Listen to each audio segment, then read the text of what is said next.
जय हिंद साथियों। तो अगर आपका पेपर 19 दिसंबर का है आरआरबी टेक्नीशियन का, तो मैं कहूंगा इन सभी सवालों को घोलकर निचोड़कर पी जाइएगा, क्योंकि पेपर आपका यहीं से फंसने वाला है। तो इन सभी सवालों को देखिएगा और अपने एग्जाम को साथियों बहुत आसानी से क्रैक कीजिएगा, क्योंकि मैंने साथियों आज की इस वीडियो में सभी प्रकार के सभी प्रश्नों को कवर अप किया है। सबसे पहले साथियों विज्ञान को हम लोग देखेंगे, उसके बाद करंट अफेयर को हम लोग देखेंगे, फिर रीजनिंग को देखेंगे और मैथ को देखेंगे। यानी कि जो जो सवाल आपके एग्जाम में आएंगे हूबहू साथियों आपको छपे हुए मिलेंगे आज की इस वीडियो के माध्यम से। तो मैं कहूंगा बहुत ध्यानपूर्वक आपको इस पूरी क्लास को देखना है, क्योंकि ये क्वेश्चन सबसे महत्वपूर्ण आपके एग्जाम के लिए होंगे। देखिए पहला सवाल आपकी स्क्रीन पर करके, समय की एसआई इकाई क्या होती है? तो समय की एसआई इकाई क्या होती है साथियों? घंटा होती है, ये आपको मालूम होना चाहिए। अगला सवाल देखिए, बच्चे खेलते समय कैरम बोर्ड पर पाउडर इसलिए छिड़कते हैं। आपसे पूछा जा रहा है किस लिए छिड़कते हैं? घर्षण घटाने के लिए, घर्षण बढ़ाने के लिए, सुगंध देने के लिए, बोर्ड को चमक देने के लिए। देखिए अगर साथियों होती नहीं है वो एक तरीके से, उसको क्या बोलते हैं मैं तो भूल गया, तो वो बहुत तेजी के साथ इधर से उधर जाए इसलिए, यानी कि घर्षण को घटाने के लिए। जैसे मान लीजिए कोई रोड है, रोड क्या होती है? रोड पे साथियों बहुत घर्षण होता है, लेकिन फर्श की बात करें उस पर बहुत कम घर्षण होता है। तो मैं कहूंगा बच्चे खेलते समय कैरम बोर्ड पर पाउडर इसलिए छिड़कते हैं क्योंकि घर्षण घटाना होता है उनको।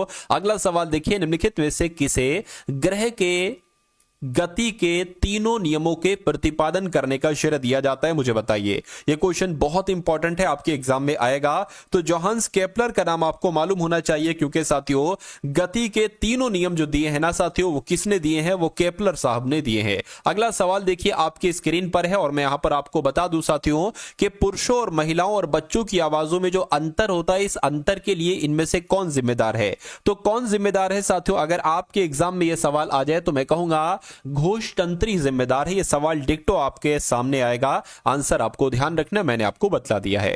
तो इस सवाल की करके, एक सामान्य मानव कान इतनी सीमा तक की ध्वनि सहन कर लेता है। तो कितने की बात चल रही है साथियों? मैं कहूंगा 80 डेसिबल की बात चल रही है। 80 डेसिबल आपका राइट आंसर हो जाएगा। सवाल की कह रहे कि स्त्री वाणी और पुरुष वाणी को पहचानने की ध्वनि की विशेषता क्या है? तो मैं कहूंगा साथियों स्वर ही तो है। अरे भाई स्वर की मदद से ही तो हम पहचानते हैं कि ये स्त्री वाणी है, स्त्री की आवाज है या पुरुष की आवाज है। तो वो पिच होती है, इसको स्वर कहा जाता है। अगला सवाल देखिए, ध्वनि के उत्पादन और संचरण के अध्ययन को क्या कहा जाता है? ये क्वेश्चन बहुत इंपॉर्टेंट है, बताइए। तो आप लोग ध्यान रखेंगे साथियों, एकॉस्टिक्स की अगर बात करें तो एकॉस्टिक्स कहा जाता है ध्वनि के उत्पादन और संचरण के अध्ययन को। अगला सवाल देखिए कि वह उपकरण जिसे परिपथ में हमेशा श्रेणी क्रम में जोड़ा जाता है। देखिए ये जो मैं आपको यहां पर पढ़ा हूं ना साथियों, ये आपके मनोमस्तिष्क में कहीं ना कहीं स्टोर हो रहा है। आपको मालूम पड़ रहा हो या ना मालूम पड़ रहा हो, लेकिन आपके मनोमस्तिष्क में साथियों ये सारी चीजें स्टोर हो रही हैं। और जब यही सवाल आपको आपके एग्जाम में देखने को मिलेंगे तो आप कहोगे कि लगभग क्वेश्चंस तो वही आप खुद कहोगे। तो इसलिए बस आपको पूरा ध्यान लगाकर इस वीडियो को देखते जाना है। मैं कहूंगा जीत आपको 100% मिलने वाली। देखिए वह उपकरण जिसे परिपथ में हमेशा श्रेणी क्रम में जोड़ा जाता है और इसके माध्यम से परिपथ के विद्युत प्रवाह को मापा जाता है, उसको क्या कहा जाता है? ये सवाल सैकड़ों बार आ चुका है, उसको एमीटर कहा जाता है, ये आपको मालूम होना चाहिए। अगला देखिए, ठोस चालक में धारावाहक कैसे होते हैं? तो साथियों मुक्त इलेक्ट्रॉन होते हैं, आंसर आपका सी हो जाएगा। अगला सवाल देखिए करके, बिजली का प्रवाह सर्किट में कब होता है? तो बिजली का प्रवाह सर्किट में साथियों स्विच बंद होने पर होता है, यह आपका सही जवाब होना चाहिए। नेक्स्ट नंबर का सवाल है, किस अधातु में विद्युत प्रभावित होती है?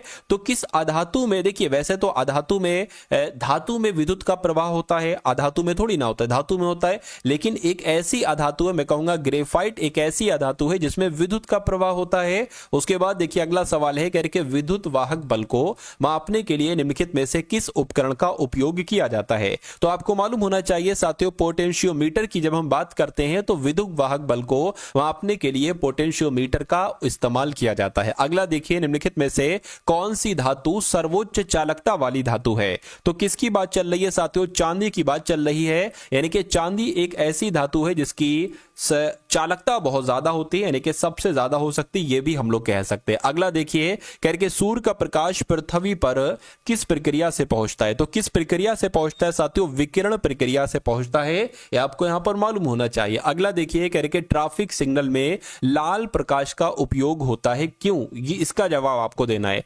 क्योंकि रक्त का रंग लाल होता है, इस वजह से थोड़ी ना भाई लाल प्रकाश का इस्तेमाल होता है ट्रैफिक सिग्नल में पब्लिक को रोकने के लिए। या जानवर लाल रंग पहचान सकते इस वजह से भी नहीं, लाल रंग में न्यूनतम विक्षेपण होता है। बिल्कुल सही, ये आपका बिल्कुल करेक्ट आंसर हो जाएगा। अगला देखिए साथियों, अभी आप लोग जो मैं आपको करंट अफेयर के क्वेश्चंस कराऊं ना, वो देखिएगा, वो साथियों बहुत इंपॉर्टेंट आपके लिए हैं।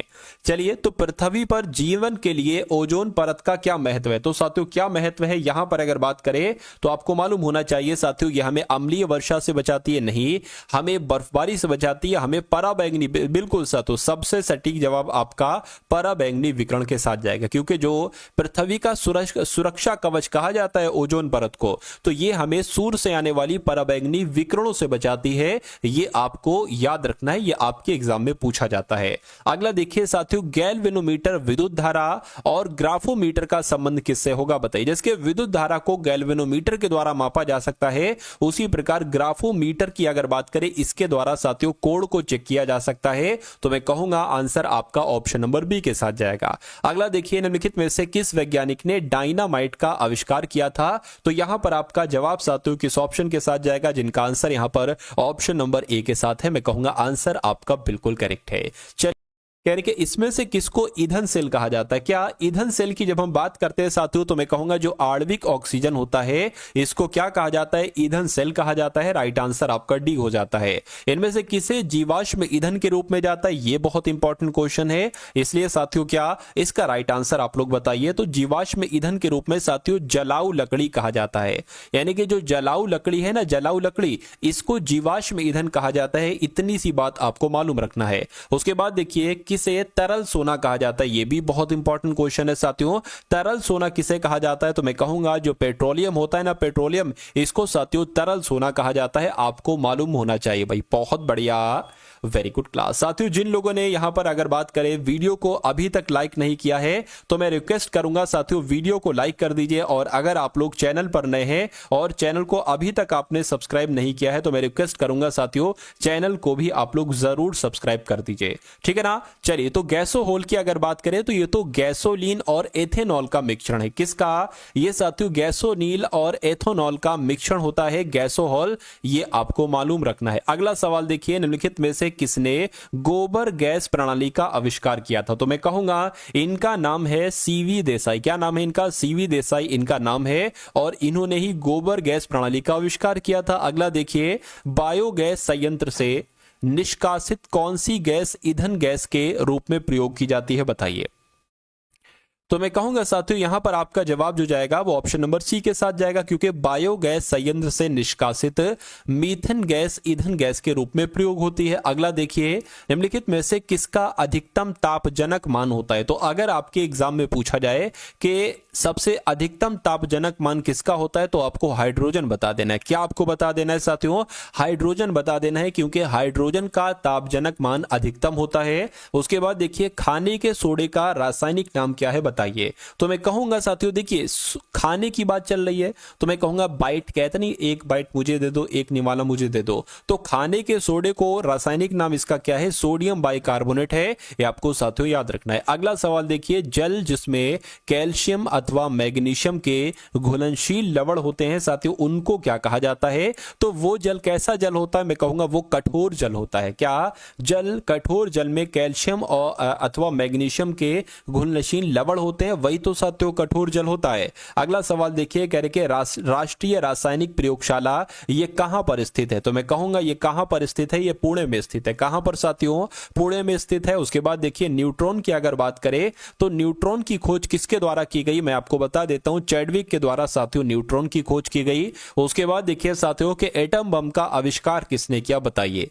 साथियों आपके पास समय थोड़ा सा कम है, इसलिए मैं आपको बहुत तेजी के साथ पढ़ा रहा हूं, ताकि अगर आपका कुछ घंटे बाद या एक दो दिन बाद साथियों एग्जाम है, या भी कुछ और दिन आपका एग्जाम है, मैं कहूंगा इस पूरी वीडियो को देखिएगा। आपकी इच्छा है साथियों, एटम बम का आविष्कार की जब हम बात करते हैं तो एटम बम का आविष्कार साथियों ओपनहीमर के द्वारा किया गया। किसके द्वारा? रॉबर्ट जे ओपनहीमर के द्वारा ही साथियों एटम बम का आविष्कार किया गया था। नेक्स्ट नंबर का सवाल है, यानी कि कोशिका की प्रोटीन की फैक्ट्री के रूप में किसे जाना जाता है? तो मैं कहूंगा राइबोसोम की जब हम बात करते हैं तो राइबोसोम को कोशिका की प्रोटीन की फैक्ट्री कहा जाता है। अगला सवाल देखिए, अपनी आंखों को स्वस्थ रखने के लिए हमें आहार में इसे सम्मिलित करना चाहिए। तो किसे सम्मिलित करना चाहिए? विटामिन डी को, विटामिन के को, विटामिन सी को या विटामिन ए को? मैं कहूंगा अगर आंखों की बात आई है तो विटामिन ए का नाम आएगा, क्योंकि विटामिन ए की कमी से आंखों में दिक्कत हो जाती है, आंखों से संबंधित रोग हो जाते हैं। तो अगर आप चाहते हैं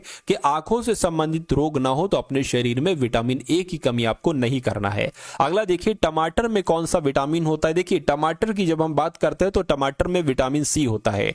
कौन सा विटामिन होता है टमाटर में? विटामिन सी होता है। उसके बाद देखिए कौन सा प्राथमिक पोषक तत्व है? तो मैं कहूंगा कौन सा प्राथमिक पोषक तत्व है? तो साथियों पोटेशियम ही प्राथमिक पोषक तत्व है, यह आपको याद रखना है। आंसर आपका ऑप्शन नंबर डी हो जाता है। अगला देखिए, पोषक तत्वों की आवश्यकता का मानक निकोलस के द्वारा दिया गया, आर्गन के द्वारा दिया गया, पाकर के द्वारा दिया गया या ऑनन और स्टाउट के द्वारा दिया गया? तो यहां पर अगर बात करें साथियों, आपको इतनी सी बात याद रखना है कि पोषक तत्वों की आवश्यकता का मानक ये ऑनन और स्टाउट के द्वारा दिया गया। सही जवाब आपका ऑप्शन नंबर डी हो जाता है। अगला सवाल देखिए, कह रहे कि निम्नलिखित सब्जियों में सर्वाधिक विटामिन सी पाया जाता है।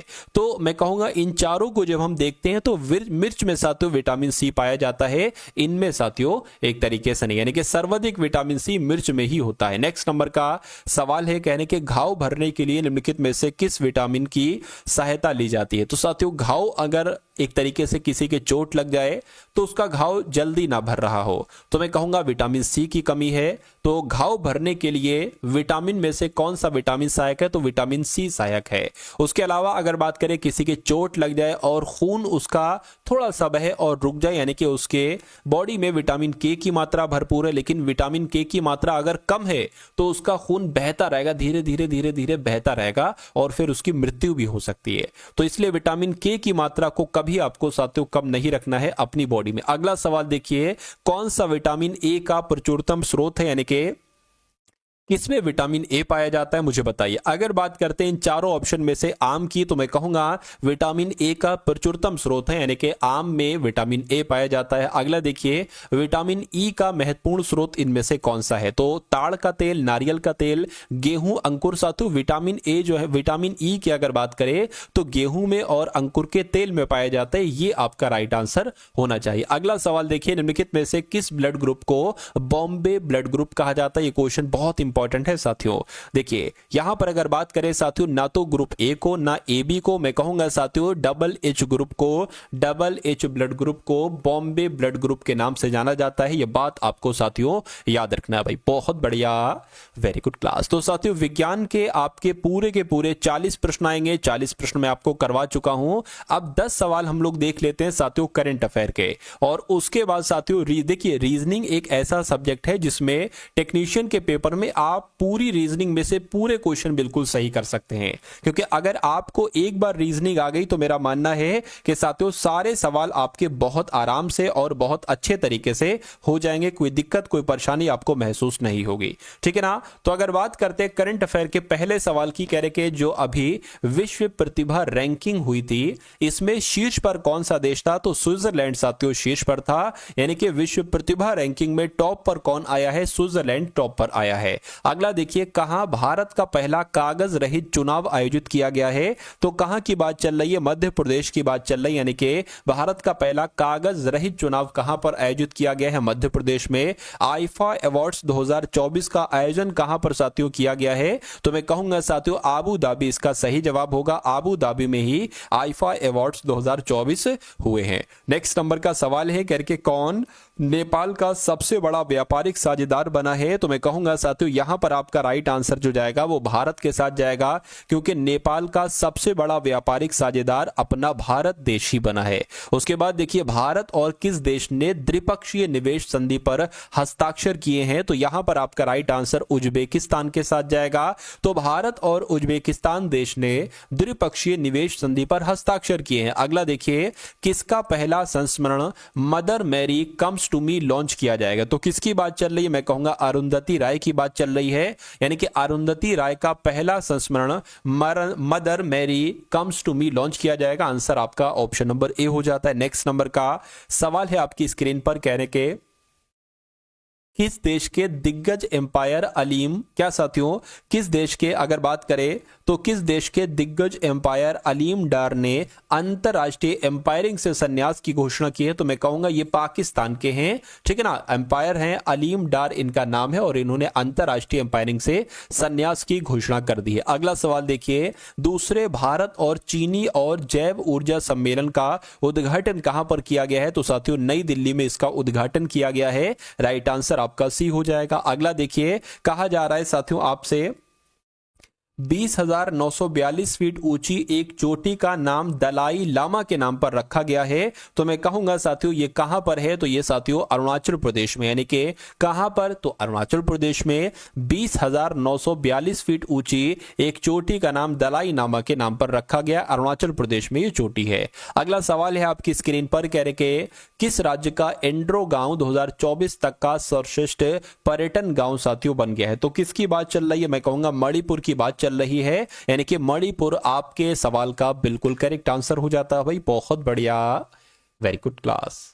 कि अगला सवाल आपकी स्क्रीन पर है, कह रहे कि हाल ही में प्रधानमंत्री एंड्रयू होलनेस भारत की यात्रा पर है, यानी कि कहां के प्रधानमंत्री हैं? ये जमैका के प्रधानमंत्री और इनका नाम है एंड्रयू होलनेस। ये भारत की यात्रा पर आए हैं। आंसर आपका जाएगा ऑप्शन नंबर बी के साथ। अगला सवाल देखिए, शिगेरू इशिबा किस देश के नए प्रधानमंत्री बनेंगे? तो ये साथियों कहां के बनेंगे? ये जापान के नए प्रधानमंत्री बनेंगे, ये भी आपको मालूम होना चाहिए। अगले नंबर का सवाल है, तो अब साथियों यहां पर आप रीजनिंग के क्वेश्चंस देखेंगे। कौन से क्वेश्चन साथियों?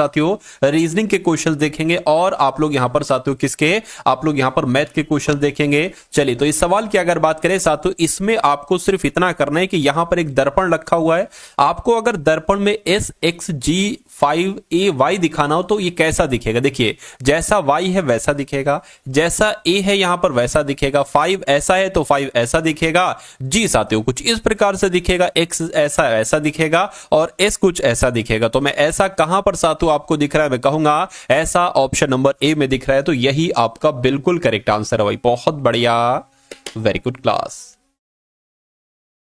उसके बाद देखिए साथियों अगला सवाल है, क्या कहा जा रहा है आपसे यहां पर एक सेकंड देखिए। अगर यहां पर साथियों हम लोग बात करें, कह रहे कि METHOD को क्या बना दिया गया है? OIZPYP बना दिया गया। उसी प्रकार अगर यहां पर बात करते हैं हम लोग के NORMAL को साथियों कौन कौन से लेटर यहां से बने, यानी कि क्या लॉजिक यहां पर लगा हुआ है? देखिए, M से अगर बात करें, M से O हुआ है तो मैं कहूंगा 2 बड़ा है यहां पर। E 5 पर होता है, I 9 पर होता है, यानी कि यहां पर 4 बढ़ा दिया गया है। उसी प्रकार अगर बात करें T 20 पर होता है और ये Z पर होता है, यानी कि 6 बड़ा हुआ है। तो अगर हम इसमें 2 बढ़ाएं तो 2 बढ़ाएंगे साथियों P आ जाना चाहिए। इसमें अगर 4 बढ़ाते हैं तो मैं कहूंगा 19 पर आ जाएगा, यानी कि S आ जाएगा। इसमें अगर 6 बढ़ाते हैं तो मैं कहूंगा कितना आ जाएगा साथियों? 24 पर होता है, X होता है। तो PSX कहां पर लिखा है? देखिए जरा, PSX एक तो यहां पर लिखा हुआ और एक यहां पर लिखा हुआ और एक यहां पर भी लिखा हुआ है। उसी प्रकार अगर साथियों बात करें D में कितना बढ़ाएं, देखिए टी में पता चल गया 6 बढ़ाएं तो Z आ गया। H 8 पर होता है, H 8 पर होता है साथियों। इसमें अगर 8 बढ़ा दें तो कितना आ जाएगा? ये P आ जाएगा। और ये 15 पर होता है, ये 25 पर होता है। तो 15 से 25 हुआ है, यानी कि मेरे हिसाब से 15 से 25 हुआ है तो 10 बढ़ाया गया है। और ये D 4 पर होता है, P 16 पर होता है, तो कितना बढ़ाया गया साथियों? 12 बढ़ाया गया। तो यही क्रम यहां पर भी चलेगा। इसमें कितना बढ़ाया गया साथियों? 8 बढ़ाया गया। 13 और 8 कितना होता है? मैं कहूंगा 22 होता है और 22 पर होता है साथियों V, ठीक है ना। एक सेकंड, M 13 पर होता है ना, 13 पर होता है, 13 में तो 21 हो जाएगा ना, 21 तो U पर आएगा। इसमें 10 बढ़ेगा तो मैं कहूंगा इसमें जब 10 बढ़ेगा तो साथियों यहां पर K आ जाएगा, ठीक है। इसमें 12 बढ़ेगा तो 12 में 12 बढ़ाएंगे 24 हो जाएगा, 24 पर आता है X। तो मैं कहूंगा कौन सा आंसर आपका सही है? ऑप्शन नंबर ए वाला आपका आंसर जो है वो बिल्कुल करेक्ट है। और जिनका आंसर पहले से ही ऑप्शन नंबर ए आ चुका है, मैं कहूंगा आंसर बिल्कुल करेक्ट हो जाता है। अगला सवाल देखिए साथियों आपकी स्क्रीन पर और बताइए सही जवाब क्या होगा। कहने के सबसे पहले U से UC है, उसके बाद साथियों AE हुआ, उसके बाद GG हुआ, उसके बाद MI हुआ, उसके बाद SK हुआ, उसके बाद कौन से 2 लेटर यहां पर आएंगे? साथियों मैं कहूंगा जो क्वेश्चंस मैं आपको करवा रहा हूं ना, ये आपको अपने एग्जाम में देखने को मिलेंगे। तो बहुत अच्छे तरीके से इन सभी सवालों को आप लोग जरूर देखिएगा। देखिए ये यू से ए हुआ है, ये ए से जी हुआ है, जी से एम हुआ है और एम से एस हुआ है। तो यहां पर आखिर लॉजिक की अगर बात करें, देखिए एम से अगर एस हुआ है तो मैं कहूंगा 6 बड़ा है, जी से अगर एम हुआ है तो मैं कहूंगा 6 बड़ा है, ए से अगर जी हुआ है तो मैं कहूंगा 6 बड़ा है, और यू 21 पर होता है, 21 से अगर हम ए पर जाते तब भी यहां पर 6 बड़ा है, तो मैं कहूंगा एस में अगर हम 6 बढ़ाएंगे, एस 19 पर होता है, 6 बढ़ाएंगे 25 हो जाएगा, 25 पर वाई होता है, वाई एक तो यहां पर है और एक यहां पर है। अब सी से 5 हुआ है, यानी कि कितना बड़ा है, 2 बड़ा है, ई से जी हुआ है 2 बड़ा है, जी से आई हुआ है 2 बड़ा है, फिर 2 बड़ा है, तो मैं कहूंगा इसमें 2 बढ़ाएंगे तो m हो जाएगा, यानी कि y और m कहां पर लिखा हुआ है, ऑप्शन नंबर सी में लिखा हुआ है, तो ये आपका बिल्कुल करेक्ट आंसर हो जाता है। चलिए भाई साथियों, अगर आपने अभी तक इस वीडियो को लाइक नहीं किया तो रिक्वेस्ट करता हूं आपसे कि वीडियो को लाइक कर दीजिए, और वीडियो को साथियों, वीडियो को देखने के बाद एक बार शेयर भी आप लोग अवश्य कर देंगे। खैर, अब अगला सवाल हम लोग देख लेते हैं और देखते हैं साथियों कि यहां से कैसे ये सवाल होता है। अगर एग्जाम में डिक्टो यही सवाल आ जाए तो कैसे आप इस सवाल को करेंगे। देखिए भाई साहब, यानी कि ए का अर्थ है प्लस, यानी कि जहां पर आपको ए देखने को मिले, क्या जहां पर आपको ए देखने को मिले वहां पर क्या रख देना, वहां पर आप रख देना साथियों प्लस। जहां पर ए देखने को मिले प्लस रख देना, जहां पर बी देखने को मिले वहां पर आप माइनस रख देंगे, जहां पर बी देखने को मिले माइनस रख देंगे। एक सेकेंड, ठीक है। और उसी प्रकार जहां पर अगर सी की अगर बात करें, सी का अर्थ है एक्स, यानी कि सी देखने को मिले तो एक्स रख देना। डी का मतलब क्या है, भाग है, तो जहां पर डी देखने को मिले वहां पर साथियों भाग का निशान आपको लगा देना है। तो कुल मिला के आपको ये देखना है कि अगर हम इस वाले को सॉल्व करते हैं तो क्या 77 आ जाता है। देख लेते हैं, 45 है और 5 है, इस वाले ऑप्शन को देख रहे हैं, 45 5 और 7 14, क्या 7 और 14। अब यहां पर डी है, डी का मतलब डिवाइड है, तो साथियों डिवाइड आ जाएगा। यहां पर सी है, सी का मतलब गुणा है, तो गुणा आ जाएगा। अगर बात करते ए का मतलब क्या है, तो यहां पर प्लस आ जाएगा, बराबर 77 है, यानी कि इसको पूरे को कैलकुलेट करके अगर 77 आ जाता है तो हमारा ये आंसर हो जाएगा। लेकिन अगर 77 की जगह कुछ और आता है तो हम ऑप्शन नंबर बी वाले को चेक करेंगे। देखिए 5 से 45 कट करेंगे, 9 आ जाएगा, 5 नीम 45 गुणा 7 प्लस 14। अगर बात करें 7 नीम 63 हो जाएगा, 63 और 14 कितने होते हैं, क्या 77 होते हैं, देखते हैं, ये बराबर चलता रहेगा। 3 और 4 आपका कितना हो गया, 7 हो गया, और 6 और 1 7 हो गया, बिल्कुल 77 बराबर 77 आ गया, यानी कि आंसर आपका जो जाएगा वो ऑप्शन नंबर ए के साथ जाएगा। अगला सवाल आपकी स्क्रीन पर देखिए साथियों इस सवाल को, और फटाफट आप लोग यहां पर बता दीजिए कि राइट आंसर यहां पर आपका क्या होगा। बताइए, कह रहे कि 240 है, उसके बाद 258 है, और उसके बाद 278 है, और उसके बाद 300 है, तो आपको बताने के अगला नंबर यहां पर कौन सा होगा, बताइए। देखिए अगर थोड़ा सा आप यहां पर ध्यान देंगे और देखेंगे लॉजिक आखिर क्या है, तो 240 से 258 हुआ है तो मैं कहूंगा 18 बड़ा है, 258 से 278 हुआ, मैं कहूंगा साफ साफ 20 बड़ा है, 278 से यहां पर 300 हो गया है तो मैं कहूंगा साथियों लगभग 22 बड़ा है। तो यहां पर कितना बढ़ेगा, देखिए 18 से 20 हुआ, 20 से 22 हुआ, तो जाहिर सी बात है 22 से 24 हो जाएगी, यानी कि 300 और 24 कितना होता है, 324 होता है। कि आपका आंसर ये होगा, हां अगर ऑप्शन में 324 लिखा हुआ है तो आपका आंसर यही होगा, और बिल्कुल लिखा हुआ है ऑप्शन नंबर ए वाले में लिखा हुआ है। चलिए भाई, अब अगले नंबर का साथियों सवाल आपकी स्क्रीन पर है, इस सवाल को देखिए और फटाफट आप लोग यहां पर मुझे बता दीजिए कि आपका राइट आंसर साथियों क्या हो सकता है। चलिए 16 से 256 हुआ है, 16 से 256 हुआ है, और उसके बाद अगर यहां पर बात करें तो 21 से क्या बनेगा, जिस प्रकार 19 से 361 हुआ। देखिए मुझे इतना पता है कि 16 का जब हम स्क्वायर कर देते हैं तो 256 आ जाता है, मुझे इतना पता है कि 19 का स्क्वायर कर देते हैं तो 361 आ जाता है, तो मैं कहूंगा 21 का स्क्वायर जब हम करते हैं तो कितना आता है, यानी कि 21 गुणा 21, 21 का स्क्वायर साथियों यहां पर आप लोग कर दीजिए। तो मैं कहूंगा साथियों 1 हो गया, 4 हो गया, 4 हो गया, यानी कि यहां पर जो है ना वो 441 आ जाना चाहिए। कि ऑप्शन में 441 है, मैं कहूंगा बिल्कुल है ऑप्शन नंबर बी वाले में, तो ये आपका साथियों बिल्कुल करेक्ट आंसर हो जाता है। अब अगला सवाल देखिए आपकी स्क्रीन पर है साथियों, देखिए सवाल को और फटाफट बताइए कि आखिर इसमें क्या लॉजिक लगा हुआ है। कह रहे कि 4 ऑप्शन आपके सामने है, चारों ऑप्शन में से आपको बताना है सबसे अलग कौन सा ऑप्शन है, बताइए। देखिए यह है HSLO, यह है EVIR, यह है LOPK, यह है CXGV। अगर यहां पर हम लोग बात करें, देखिए H का अपोजिट होता है S और L का अपोजिट होता है O। पहले ही देख कर ही समझ में आ जाएगा आपको। अरे भाई जैसे ए का अपोजिट जेड होता है, बी का अपोजिट वाई होता है, सी का अपोजिट एक्स होता है, डी का अपोजिट क्या होता है, डब्ल्यू होता है, ठीक है ना। ऐसे ही साथियों अगर बात करते एम का अपोजिट एन होता है, पी का अपोजिट के होता है, तो इसी प्रकार एच का अपोजिट एस होता है, एल का अपोजिट ओ होता है, बिल्कुल। ई का अपोजिट वी होता है, आई का अपोजिट आर होता है, एल का अपोजिट ओ होता है, पी का अपोजिट के होता है। सी की अगर बात करते हैं साथियों यहां पर अपोजिट क्या हो जाएगा, सी का अपोजिट एक्स हो जाएगा, लेकिन जी का अपोजिट वी नहीं होगा। अब नहीं होगा साथियों तो मैं कहूंगा यही आपका राइट आंसर है, यही सबसे अलग है।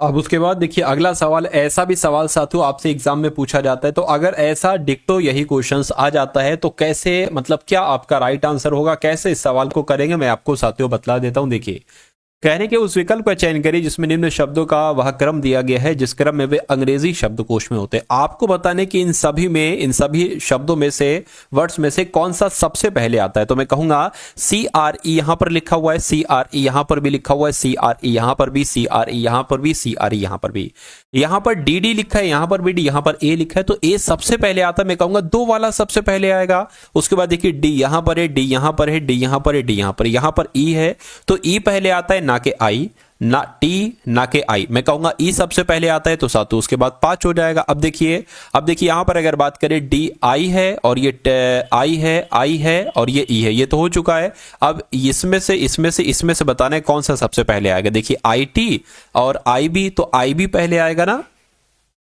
आई बी पहले आएगा साथियों। चलिए तो ये आपका 3 वाला हो जाएगा और उसके बाद अगर बात करते हैं फिर ये 4 वाला आ जाएगा और फिर ये 1 वाला आ जाएगा।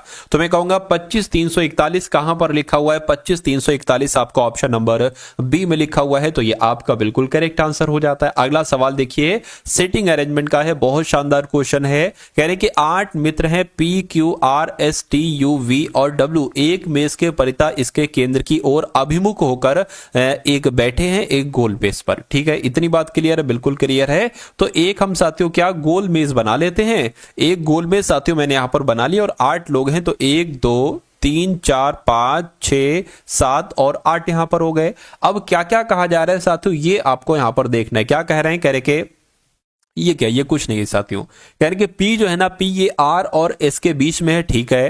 कह रहे कि टी डब्ल्यू के बाईं और तीसरे स्थान पर है, तो इसको बना लो। क्या कहा जा रहा है, कह रहे कि अगर मान लीजिए डब्ल्यू को हम कहां पर बैठा ले, डब्ल्यू को यहां पर बैठा ले, तो वो कहेंगे डब्ल्यू के बाईं और तीसरे स्थान पर टी है, तो 1 2 3 यानी कि टी साथियों यहां पर हो जाएगा। ठीक है, उसके बाद क्या इसमें कुछ कॉमन है, डब्ल्यू टी में और पी आर एस में नहीं है, तो इसको छोड़ दे, अभी छोड़ रखो। क्यू एस के एकदम बाईं बगल में बैठा है, तो इसको भी अभी रोक दो। टी एस के दाईं और तीसरे स्थान पर बैठा है, इसमें है कॉमन, टी इसमें है, ठीक है। तो एस के दाईं और तीसरे स्थान पर कौन बैठा है साथियों, मैं कहूंगा अगर इसको हम यहां बैठा लेंगे तभी तो एस के दाईं और तीसरे नंबर पर टी हो पाएगा। बिल्कुल सही बात है। कहने के यू जो है ना, ये यू और डब्ल्यू, वी जो है ये डब्ल्यू और यू के बीच में बैठा हुआ है, तो अभी यहां पर भी हमें कॉमन नहीं मिला। अब हम एक बार शुरू से पढ़ेंगे। देखिए यहां पर हमें मिल गया ये S common, S common P R और एस के बीच में है, तो पी जो है ना ये आर और एस के, देखिए अगर हम आर को यहां पर बैठा लेंगे, पी जो है ना ये आर और एस के बीच में है, आर को हम यहां थोड़ी ना बैठा सकते थे। चलिए इतनी बात क्लियर है। कह रहे कि डब्ल्यू के बाईं और तीसरे स्थान पर, डब्ल्यू के ये भी हो चुका है, एस के एकदम बाईं बगल में बैठा है क्यू, यानी कि एस के एकदम बाईं बगल में बैठा है क्यू, यानी कि यहां पर बैठेगा क्यू। कहने के टी एस के दाईं और तीसरे स्थान पर, टी एस के दाईं और तीसरे स्थान पर हो चुका है। कहने के यू और डब्ल्यू के बीच में कौन है, यू और डब्ल्यू, देखिए यू यहां पर हो गया और डब्ल्यू यहां पर हो गया, बीच में कौन बैठ जाएगा, वी बैठ जाएगा। तो कहने के एस और डब्ल्यू के बीच में कौन है, यानी कि एस और डब्ल्यू के बीच में कौन है, मैं कहूंगा क्यू है, तो क्यू आपका यहां पर बिल्कुल सही जवाब हो जाएगा। और जिनका आंसर मेरे आंसर से पहले आ चुका है, मैं कहूंगा उन सभी की तैयारी बहुत शानदार है। अब अगला सवाल देखिए, इसका आंसर भी मुझे दीजिए मेरे आंसर से पहले। चलिए भाई, यानी कि माता पिता और पुरुष का एक आरेख आपको बताने कौन सा सबसे सही बनेगा, बताइए।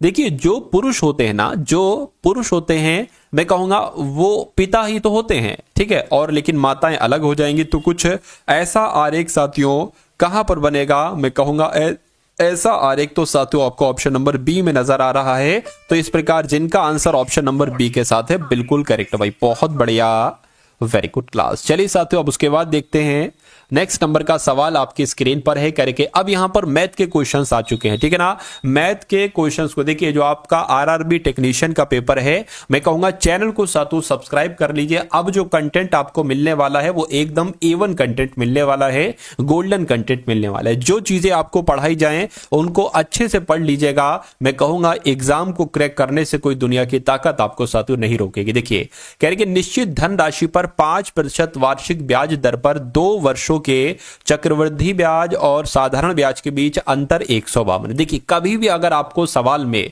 दे रखा हो कि चक्रवृद्धि ब्याज और साधारण ब्याज के बीच अंतर इतना है और लिखा हो 2 वर्ष का, वो जो अंतर हो ना वो 2 वर्ष का हो, तो इसके लिए एक सिंपल सा एक सूत्र होता है, D बराबर P, ठीक है ना, D बराबर PR², ठीक है, और बटे क्या हो जाएगा साथियों 100 हो जाएगा। ठीक, इतनी बात क्लियर है। या एक काम करिए, इसको ब्रैकेट में ऐसे करके कर दीजिए।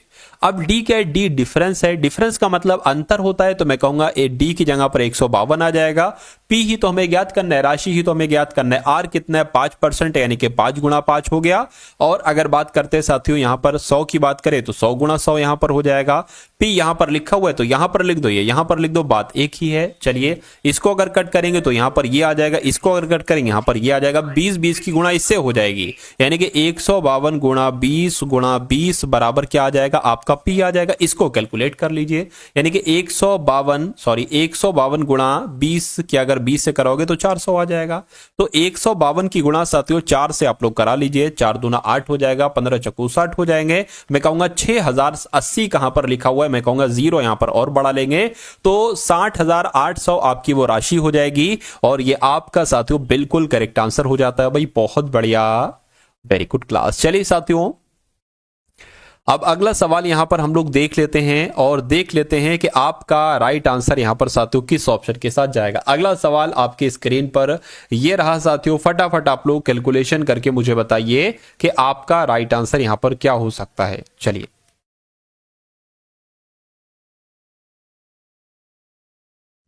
क्या लिखा हुआ है साथियों इसमें? कहने के एक वस्तु का अंकित मूल्य 450 रुपए है, इसे 10%, X% और 20% की 3 क्रमिक छूटें दी जाती हैं और फिर 450 से मूल घटकर कितना हो जाता है? 267.30 हो जाता है। तो आपको बताने के X का मान क्या है, यानी कि जो एक ये छूट दी गई है ना, ठीक है, ये कितनी छूट दी गई? 16.5%, 17.5%, 19%, 18%। तो हम देख लेते हैं साथियों अंकित मूल्य कितना है? 450 है। इस पर पहली छूट दी गई है 10% की, यानी कि इसको 90% में बेचा गया है, ठीक है। दूसरे पर छूट दी गई है साथियों X% की, यानी कि 100 माइनस X हो जाएगा, 100 माइनस X बटे 100 हो जाएगा। और तीसरी छूट इसको 80% की, सॉरी 20% की दी गई है, तो यहां पर 80% में बेचा गया है। तो इन तीनों छूटों को देखने के बाद वो वस्तु कितने की बिकती है? 267.30 रुपए की बिकती है। तो कहने के X का मान क्या? तो यहां पर कैलकुलेशन करके X का मान हम निकाल लेंगे। देखिए इस जीरो से ये कैंसिल हो गया, ठीक है। और इसको अगर कट करेंगे 20 चौक और 20 पंजे आपका ये हो गया। इतनी बात क्लियर है बिल्कुल। अब उसके बाद देखिए साथियों आपके पास क्या क्या बचा। एक काम ये करिए, नीचे बचा कितना है? ये 500 गुणा 100। देखिए बराबर क्या आ गया? बराबर आ गया आपका 267.30। नीचे 100 और 5 यानी कि 500 बचा है, तो इसकी गुणा इससे हो जाएगी, इस वाले से। तो यहां पर 500 आ जाएगा। बटे में क्या आ जाएगा? बटे में ये 4 है, ये भी बटे में आ जाएगा, ठीक है ना। और ये आपका 45 गुणा 9 है, तो 45 गुणा 9 भी आपका ये आ जाएगा। और बराबर इधर क्या है साथियों? 100 माइनस X है। अब एक काम करो, देखो आप इसको कैलकुलेट कराओ, और फिर देखो साथियों आंसर आपका यहां पर क्या आता है? 5 नीम 45 हो जाएगा और यहां पर 100 आ जाएगा। 4 से अगर कट करेंगे तो साथियों यहां पर 25 आ जाएगा। इतनी बात क्लियर है, ठीक है। चलिए अब अगर बात करें, ये 9 से कटेगा, मैं देख लेता हूं साथियों। 9 दूना 18, ठीक है, 8 जाएगा, 9 निम 81, ठीक है, 81 6 जाएगा। हाँ ये 9 से कट जाएगा, ठीक। तो एक काम करो साथियों, ये वाला 9 एकम 9, अब अच्छा ये एक बचा है 9, ध्यान रखिएगा, ठीक है। 9 दूना 18 हो गया, ठीक है। 9 निम 81 हो गया, पॉइंट लगा दीजिए, ठीक है। अब ये कितना 6 बचा? 9 सत्ते 63, ठीक है। 9 सत्ते आपका 63 हो गया और 0 लग गया। अब यहां पर क्या बचा है? मैं यहां पर आपको साथियों लिखकर बतला देता हूं। 29.70 गुणा 25 और बटे 9 और क्या बचा? सब तो हो गया भाई। तो अब इसको साथियों आप कैलकुलेट कराइए। देखिए 9 एकम 9, 9 तियां 27 हो जाएगा, पॉइंट लगा लिया, 2 चला जाएगा, 9 तियां 27, 0 आ गया। तो अब साथियों आपको इसकी 25 से गुणा कराना है। मुझे थोड़ी सी जगह चाहिए, इसको मैं इसलिए हटा देता हूं यहां पर से, ठीक है, थोड़ी सी मुझे जगह चाहिए। अब देखिए यहां पर अब 3.30 की गुणा आप 25 से कराइए जरा, ठीक है। तो आप जब साथियों 25 की गुणा 3.3 से कराइए, अभी पॉइंट आप भूल जाओ, ठीक है, पॉइंट भूल जाओ आप। 5 तियां 15 हो गया, 5 तियां 15, एक आपका 16 हो गया, और 33 दूना 66 हो जाएगा, 5 आ गया, 12 आ गया, मैं कहूंगा 7, 8 आ गया, पॉइंट लगा था ना। तो एक काम करिए साथियों, पॉइंट यहां पर आप लोग लगा लीजिए, यानी कि 82.5 आपका यहां पर आ चुका है। इतनी बात क्लियर है? कहीं बिल्कुल क्लियर है। अब देखिए ये आपका था 100 माइनस x बराबर 82.5। तो अब अगर यहां पर अगर हम लोग बात करें साथियों, अब देखिए अब ये माइनस का x है बराबर ये 82.5 है, ये अब प्लस का है ना 100, उधर जाएगा माइनस का हो जाएगा। तो मैं कहूंगा अगर x में से 100 में से 82.5 घटाया जाता है तो 17.5 आता है, ये भी माइनस का, ये भी माइनस का, माइनस से माइनस कैंसिल। आपसे पूछा गया था कि x का मान क्या होगा, मैं कहूंगा x का मान 17.5% होगा। तो कुल मिला के थोड़ा सा लंबा सवाल था, लेकिन सवाल बहुत अच्छा था। अब अगला सवाल देख लेते हैं साथियों आप लोग, और देखिए और इसका राइट आंसर क्या हो। इसमें थोड़ी सी दिक्कत है साथियों, प्लस माइनस गायब है, ठीक है, तो इसलिए सवाल को स्किप कर देते हैं। अब अगला सवाल देखिए, और इसका साथियों जवाब आप लोग बताने की कोशिश कीजिए। कहने कि एक वस्तु के अंकित मूल्य पर 10% और 5% की क्रमिक छूट देने के बाद वो वस्तु इतने रुपए में बेची जाती है। तो कहने कि अंकित मूल्य क्या, मान लीजिए अंकित मूल्य x है, और इस अंकित मूल्य पर पहले 10% की छूट दी गई, यानी कि उसको 90 में बेचा गया। उसके बाद 5% की छूट दी गई, यानी कि उसको 95% में बेचा गया। तो 2 छूटें देने के बाद वो वस्तु 3420 रुपए में बेची जाती है। तो मैं कहूंगा इसको कैलकुलेट करेंगे, 0 से 0 हो गया, और इसको अगर कैंसिल हुआ 5 एकम 5 और 5 टीम आपका 45 हो गया, यहां पर 20 आ जाएगा। अब देखिए क्या करना है, x बराबर 3420 हो गया, ये 10 और ये 20, यानी कि इसकी गुणा 20 गुणा 10 से हो जाएगी, और 19 गुणा 9, क्या 19 गुणा 9, ये यहां पर आ गया। इतनी बात क्लियर है? बिल्कुल क्लियर है। अब देखिए अब साथियों हमारे सामने एक पूरी चीज है, अगर हम इसको कैलकुलेट कर डालते हैं तो आंसर हमारे सामने आ जाएगा बहुत आराम से, कोई दिक्कत नहीं होगी। देखिए 19 एकम 19, 19 एकम 19 हो जाएगा। अब यहां से कितना साथियों जाएगा, मैं कहूंगा साथियों 15 के आसपास जा रहा है ना, 15 के आसपास जा रहा है। तो 15 हो गया साथियों, यानी कि ये पूरा 152 हो गया, 152 हो गया ना।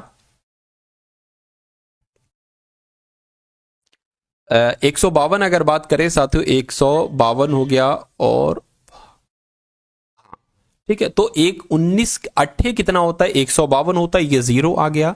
अब ये 9 बचा है, 9 दूना 18, ये 0 आ गया, यानी कि 20 गुणा 20 400 हो जाएगा, ठीक है ना, 20 गुणा 20 400 हो जाएगा, और 10 और है तो ये 4000 आ जाएगा। तो मैं कहूंगा x का मान कितना है, 4000 है, और x क्या था, असल में वो अंकित मूल्य था। तो कुल मिला के राइट आंसर अगर आपका है ऑप्शन नंबर सी के साथ, तो बिल्कुल करेक्ट है। अगला सवाल आपकी स्क्रीन पर देखिए सवाल को, और इसका आंसर भी आप लोग यहां पर मुझे बता देंगे। चलिए भाई, यानी कि क्रमशः 6 सेंटीमीटर, 8 सेंटीमीटर और 10 सेंटीमीटर भुजाओं वाले 3 ठोस धात्विक घनों को पिघलाकर एक नया ठोस घन बनाया जाता है। यानी कि इन छोटे छोटे 3 घनों को मिलाकर एक नया घन बनाया जाता है बड़ा सा। तो करके नए ठोस घन की भुजा की माप क्या होगी, बस इतनी सी बात आपको बतलाना है। देखिए अगर मैं साथियों बात करूं कि घन का आयतन, अगर इसके घन की बात करते हैं तो ये क्या हो जाएगी। देखिए मैं आपको बता देता हूं, ये है बड़ा वाला घन बराबर, और छोटा वाला घन सब बराबर होंगे, ठीक है। ये पहला घन का, यानी कि इस वाले घन का आयतन, ये इस वाले घन का आयतन, ये इस वाले घन का आयतन। इतनी बात क्लियर है ना, ठीक है, ट्रिक से आपको समझा रहा हूं। चलिए तो पहले वाले घन का आयतन कितना है, 6 का क्यूब। तो मैं कहूंगा 6 का क्यूब कितना हो जाएगा, 216 हो जाएगा। दूसरे वाले का है 8 का क्यूब, 8 गुणा 8 गुणा 8 कितना हो जाता है साथियों, 512 होता है। आपको मालूम होना चाहिए 8 का क्यूब, 10 का क्यूब, 10 का क्यूब कितना हो जाएगा, 1000 हो जाएगा। ये सब एक क्यूब के बराबर हैं, तो इनको साथियों जोड़ लो जरा। देखिए 1000 और 512 कितना हो जाएगा, 1512, और इसमें 216 जोड़ लो, ये 8 हो गया, ये 2 हो गया 7, यानी कि 1700। एक क्यूब बराबर कितना आ गया, 1728 आ गया। अब आपको मालूम होना चाहिए ये 1728 ये 12 का स्क्वायर 12 का क्यूब होता है, 12 गुणा 12 यानी कि ए क्यूब हो जाएगा। तो मैं कहूंगा ए क्यूब बराबर 12 का क्यूब हो जाएगा। इस क्यूब से ये क्यूब कैंसिल हो जाएगा, ए बराबर आपको मिल जाएगा 12 है। तो मैं कहूंगा साथियों नए ठोस की भुजा की माप कितनी होगी, 12 होगी, और ये आपका राइट आंसर हो जाएगा। तो देखा साथियों, आपने यहां पर मैथ देखी, आपने रीजनिंग देखी, आपने साथियों साइंस देखी और आपने करंट अफेयर देखी। और